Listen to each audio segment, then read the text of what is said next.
Še enkrat lep pozdrav obema gospodu,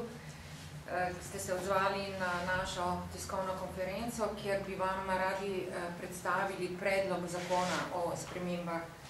in dopolnitvah zakona o odpravljanju posledic dela z azbestom. Na začetku bi vam rada v kratkem povedala, zakaj vlagamo ta zakon, v nadaljevanju pa bosta podpredsednik stranke Zares Franci Kek in predsednik Zveze sindikatov azbestnih bolnikov Slovenije, gospod Bojan Goljevšček, predstavila bolj podrobno vsebino zakona. Razlogi pa so sledeči. Naše odzivanje na problematiko azbestnih bolnikov ima že zgodovino. Kdor natančneje spremlja to problematiko in številne zaplete, ki so se dogajale z zakoni vloženimi na to temo v preteklosti od 2 let v državnem svetu do številnih novelacij zakona in do konca do neuspešno izvajanega zakona, bo razumel, da poskušamo še enkrat, to, kar smo v opoziciji že počeli v preteklosti,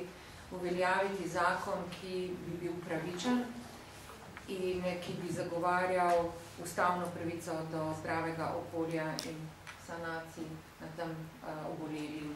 na tem področju. Več poskusov je bilo v preteklosti, da bi se zakon ne samo naredil, da bi se ga spremenilo na ta način, da bi ga v praksi izvajali in da bi bil pravičen do vseh obolelih. To je en razlog. Razlog je pa tudi v tem, da v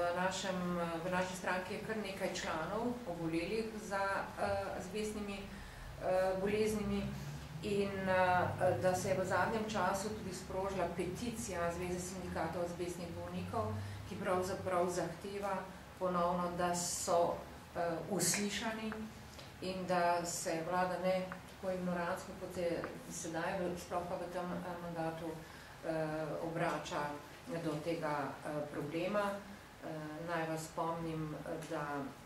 je bil zakon že v letu 2006 zadnji poskus,